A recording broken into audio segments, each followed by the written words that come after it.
Kali ini yang kita bahas adalah sistem pengapian.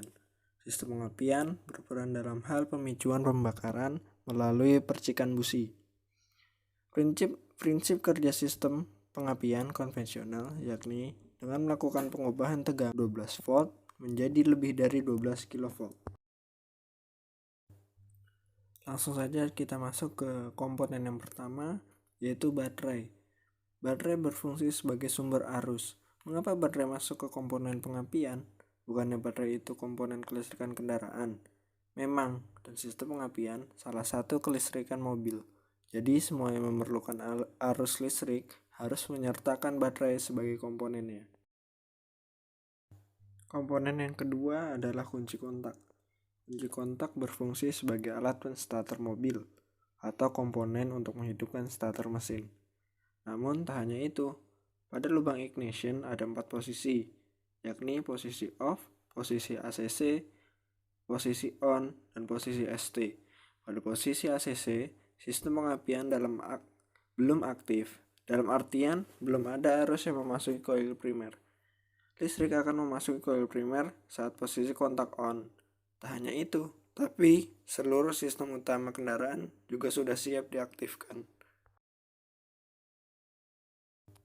Selanjutnya ada ignition coil. Inilah komponen terpenting karena berfungsi sebagai trafo step up atau menaikkan tegangan baterai.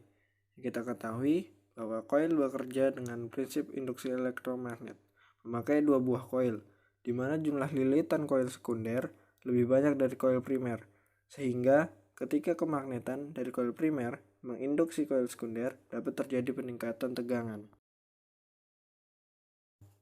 Yang keempat ada distributor. Pada sistem pengapian konvensional, distributor menjadi komponen yang digunakan dalam hal timing dan firing order. Distributor terdiri dari poros yang terhubung dengan cam yang digunakan untuk pemutus aliran arus dari koil primer. Sementara itu, pada bagian tutup ada 2 komponen utama yang berkaitan dengan firing order, yaitu rotor dan distributor cap. Rotor merupakan komponen konduktor yang membagikan output dari koil ke kabel busi sesuai FO. Sementara distributor cap merupakan pangkal dari kabel busi untuk menyalurkan dan menerima output koil ke rotor. Yang kelima ada kontak point atau platina. Kontak point atau breaker point merupakan sebuah plat mirip saklar yang dapat terputus dan tersambung. Lalu, apa sih fungsinya? Ini seperti prinsip kerja koil, di mana untuk menghasilkan tegangan output yang perlu kita lakukan pemutusan arus primer. Kontak inilah yang bertugas memutus arus primer sesuai dengan sudut pengapian. Cara kerjanya dengan memanfaatkan cam yang menyentuh kaki ebonit. Saat kaki ini tersentuh, maka kontak akan membuka yang menyebabkan arus primer terputus. Kontak ini juga sering kita dengar dengan sebutan platina karena memakai logam platina pada ujung kontaknya. Selanjutnya ada vacuum adventure. Komponen ini bertugas pada bagian spark advancing atau pengubahan timing pengapian. Mengapa timing perlu diubah? Ternyata ini bertujuan untuk menyesuaikan kondisi mesin dengan pengapian. Misal pada saat mesin membawa beban berat, kondisi ini akan menimbulkan gerakan piston yang lambat meski katup gas terbuka penuh. Vacuum adventure akan memundurkan pengapian berdasarkan beban mesin. Ini dideteksi dari kevakuman di intake manifold.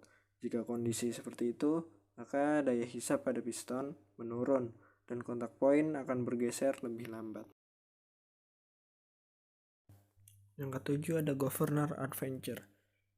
Berfungsi untuk mengubah timing pengapian berdasarkan RPM mesin. Kondisinya, apabila RPM tinggi, maka timing pengapian harus dibuat lebih awal agar tidak terjadi knocking dan self-ignition.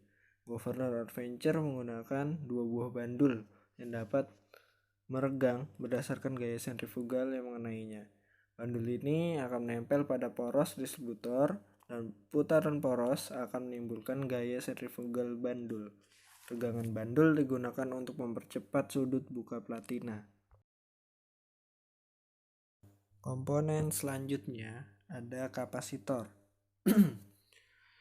Kapasitor merupakan elektronika yang memiliki kemampuan menyerap arus dan mengeluarkannya saat diperlukan. Pada pengapian konvensional, kemampuan ini digunakan untuk menyerap api dari koil primer. Jadi dengan adanya kapasitor, maka ketika platina membuka, arus listrik akan dipindahkan ke kapasitor yang memiliki koneksi. Namun arusnya tidak disimpan di dalam kapasitor karena langsung dihubungkan ke massa. Jadi proses ini akan membuat kapasitor langsung mengalami kekosongan sehingga bisa dipakai secara cepat dan berulang-ulang. Ya, yang kesembilan adalah kabel busi. Kabel pada busi memiliki bentuk dan kemampuan berbeda dengan kabel pada umumnya.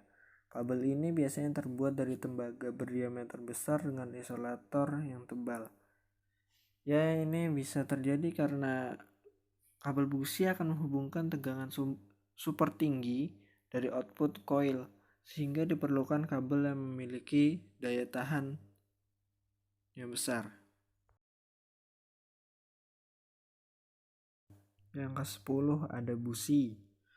Komponen terakhir pada sistem pengapian mesin bensin ini ialah busi, atau biasa kita sebut dengan spark plug.